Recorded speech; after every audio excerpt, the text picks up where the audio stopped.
Hello everyone, this is Neha Sharma here. Today in this video, we are going to start a new chapter, which is chapter number 2 of our Flamingo textbook for class 12th. So dear kids, as we have finished one poem, an elementary school classroom in a slum, and we have read the background of the poem is, the poor is showing the poor and the pitiable condition of the people and the children who are living in slum area. So almost theme and the background is almost same here of this chapter Lost Spring also. This chapter is divided into two parts, where in the first part we will read a story about a rag picker whose name is Sahib-e-Alam. And in second part of this story, we will read about Mukesh, who belongs to a bangle making family, and because this bangle makers of Firozabad are very famous, bangle making industries are there, so this is the story taken from there. We will read here about the pitiable and the poor condition of the children and the people who are living in the slum area, because they have nothing to do. They don't know any other job which can survive them. So this rag picking and this bangle making, that is there, with that they have to survive, they have to take care of their families, right? So these are the profession which they have taken. So let's talk about the author of the story. The author of the story is Anis Jung, who is an Indian writer, journalist and columnist.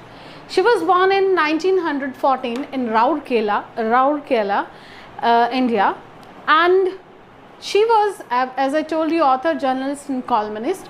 She belongs to an aristocratic family of poets. Now, her noted works are Unveiling India, that was a famous novel, and that was published in 1978, which shows us the detailed information about the lives of Indian women. So many other works are there which are famous, but this is the best one. This is the most noted work, you can say, of Anis Jung. When we talk about the first part of this Lost Spring, here, as I told you, this will highlight the poor condition of poor rag pickers, right? And the characters of this story are Anis Jung, the authoress, the narrator, she is herself, and second is Sahib-e-Alam, who is a young boy, and he is doing this job of rag pickers.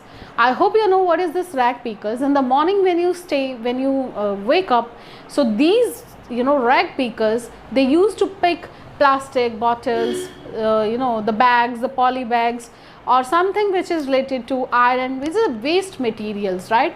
And they used to sell that. So that is called rag pickers.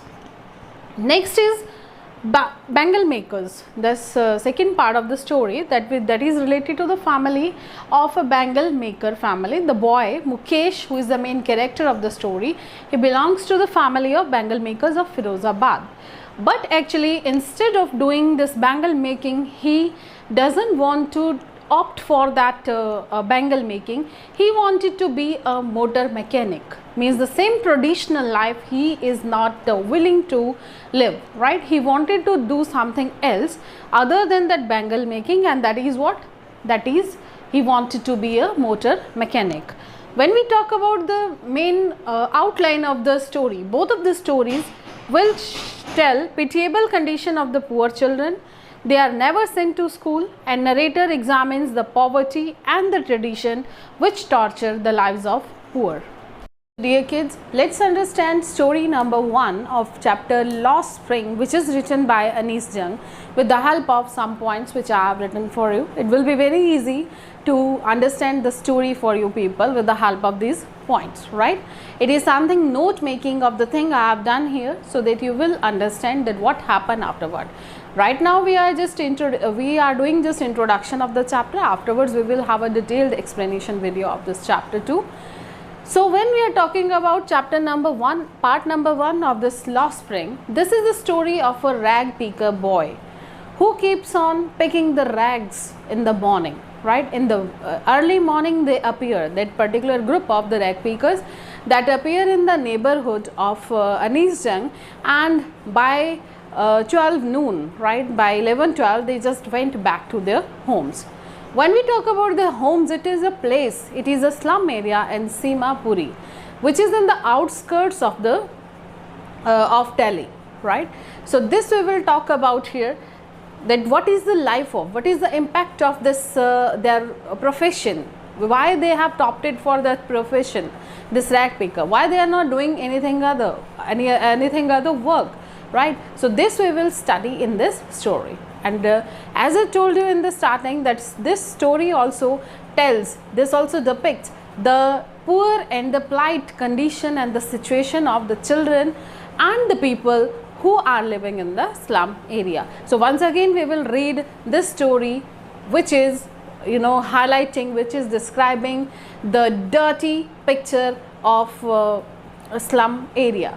Because what happened, the politician and the people who are actually responsible for that particular group, they are not taking care of them. They only at the time of you know, they are only working as a vote bank of them. So no government, no administration, they are not doing any help of them. That's why the condition is so poor. So let's understand, let's start the story. The first point of the story is Sahib and narrator's first meeting. So this Sahib, when we talk about Sahib, who is this Sahib? Sahib is the name of the boy who is a rag picker, right? So his complete name is what? Sahib-e-Alam, but in short people call him Sahib. So when we are talking about Sahib and narrator's first meeting, writer sees a boy every morning in his neighborhood, and the boy looks for some coins and other things from the garbage heaps, right? Some valuable items also. Sometimes what happen, like we people, when we do the cleaning of our home, you know, in hurry sometimes we just throw some of the coins kept here and there with the newspaper or some of the things which are of use. It may be the wastage for us, but it is useful to other people, right? So they just search the garbage heaps, and there they find something. Sometimes they try to eat. I'll tell you one of the you know, one thing here I want to add, that because that is a true thing I have seen in front of my house. Once I and my husband, we were standing in the gallery, and one rotten apple was there, and we just threw that rotten apple in the ground. There was a square plot, there was a plot, actually triangular plot near in front of our house.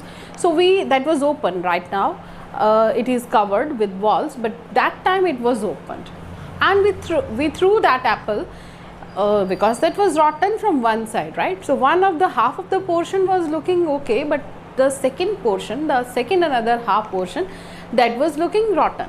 So that rag pickers group, they were also kids, small kids, they also came there, and one of the rag picker picked that rotten apple, right? I felt too disturbed that time, that boy, one of the boys, he picked that rotten apple and he started eating. And the others, when they came to know that this boy is eating apple, that rotten one, so they started to snatch that apple from the boy who picked that rotten apple. So you can imagine that what is the situation of those kids, right, who are not getting you know, the food, the proper or balanced food for two times in a day, right? So that is the situation. We can see, we all knew about rag pickers, and we knew that how they just demand for the food and all that. And when we talk about the clothes and the shoes, they are having nothing. They used to wear discarded clothes and discarded shoes. So that is what, that he along with his group, he came every morning in the neighborhood of the narrator, and he searched for the coins and the valuable items. Means whatever the items are waste for others, they are valuable for them, because they sell them to someone ahead, and then they just get some of the money in order of in reverse, in return, you can say. So that time narrator asks him, that boy Sahib, that why you do this rag picking. So he replied, Sahib replied that don't you go to school? That narrator, Anis Jung asked, don't you go to school? So narrator asked that I do not go to school because there is no school in my neighborhood. So that was the reply by Sahib. So when then actually the author, she felt disturbed, and she asked that when she will open one school, then would he go there? Will he go there? So yes, definitely, he said, I would definitely go there. This was the answer, surprising answer of that boy Sahib, right? Next is few days later. So the narrator actually once again she jokingly asked, no, she actually regretted on her question which she asked to the boy, that will you go to the school, right? So he said, yes, I will go to school. So Sahib, a few days later, what happened? Sahib, who lives in the area of the area of Simapuri, he once again came there, and he started to speak many things. The narrator Anis Jung, she also started to ask many questions from this Sahib-e-Alam rag picker and his entire team, entire group, right? So she came to know that this group of people, they are living in Simapuri. When we are talking about Sahib, next point is about Sahib. So let's understand, let's know about Sahib-e-Alam little bit more. So as I told you, Sahib-e-Alam is a rag picker who is living in the area of Simapuri, who is in the outskirts of the city Delhi, right? So he came from Bangladesh as their field. He along with his family, they came before the birth of Sahib-e-Alam to Delhi, because their fields and the homes, they were swept away due to flood and storm, right? Now why they came to India? What is the question? This is the question now, that why they came to India? Because their houses, their farms, they were swept away in the the flood and the storm. So they thought that it will be better to leave the land where they are not safe, So that's why moved to India, because they wanted to get food and finding some of the jobs. So they didn't get any jobs, so that's why they started this job of rag picking. And the entire group, it is near about 10,000 in the story. When we are talking about now, it may be 2 lakhs, more than 2 lakhs, because the story is too old, written there. So it was estimated that time that 10,000 rag pickers, they lived in Simapuri, but now it is more, right? So that is what rag pickers. Now when we are talking about this rag pickers, there are a number of rag pickers in this area Simapuri. So when I have told you, it is approximately 10,000 that time, but it may be more right now. So Sahib's actually name of this boy, I have told you, is Sahib-e-Alam, right? And Sahib, he does not know actually the meaning of his name. The actual meaning of Sahib-e-Alam, Sahib-e-Alam is Lord of Universe, but he does not understand that much meaning of his name. So living condition, when we talk about the living condition of this Sahib-e-Alam and other rag pickers, they are living in the small houses. Actually these are not called houses, these are the huts, okay, which are made up of mud. And when we talk about the roof, they are the thatched roof, and somewhere it is tarpaulin sheet roof were there. So this is the house, this is the style of their houses, which are very small houses, and large families used to live along with the animals. So that is what living condition. When we talk about the surrounding of that house, so that remains very unhygienic, that is in very unhygienic condition, because what happened, they are not having proper sanitation system, they are not having any water facility over there. So whatever, they are not having any new clothes to change. So the condition of their living, their in surrounding, that is very horrible, right? Next point I have done here, Tannish Shoes. So this is also very good incident in this chapter, that Tannish Shoes is one of the chapter that once Anis Jung saw this boy Sahib-e-Alam, that he was wearing Tannish shoes, right? Otherwise they used to remain barefoot, but this time this boy is wearing Tannish shoes. They are the discarded shoes. Even one of the shoes is having the hole in the that called in the sole. So that is there, one hole is there, discarded shoes were there, and he was standing outside one club where the people are playing tennis. Means he hopes to play that game tennis, but that is out of his reach. That's why he is standing outside that club, right? On the fencing he is there, and he is looking for the match, and he wished that he could also play this match. Next point is Tstall. This Tstall I have mentioned here because he also once he just left this job. He is very happy with this rag picking, but because the responsibilities are a lot, right? The big families are there, so that's why he has changed his job of rag picking, because he is not getting much the coins and the things whatever, because many are in that same profession, almost all they are doing the same thing, right? So just have a change in his job. He just does the child labor, and where he just get the job in a tea stall.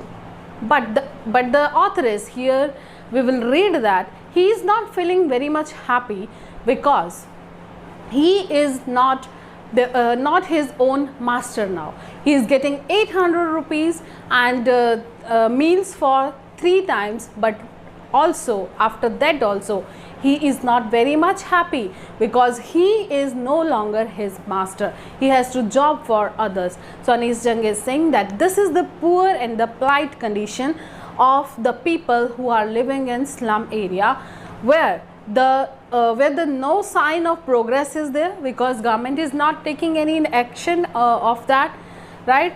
And no identity proof, no identity cards are there.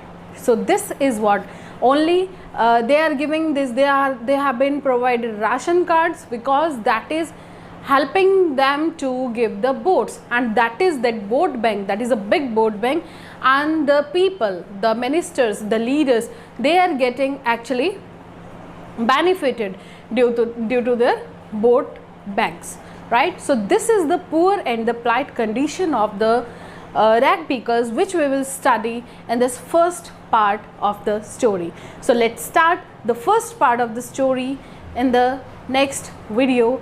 Till then, please you just have a look of the story and just try to understand the poor and the plight condition of the rag pickers.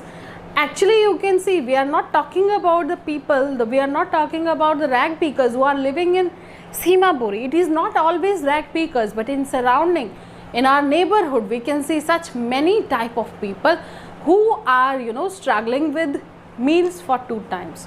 And then we will realize that whatever we are getting, that is at least we are not doing this hardship, we are not we are getting the food for 2 times a day. So we should thank God for giving us such a life, and we should also try to help those people who are not getting the basic amenities. So that's all for today. This is the story which we will read in our text. Thank you very much. Stay safe, stay healthy.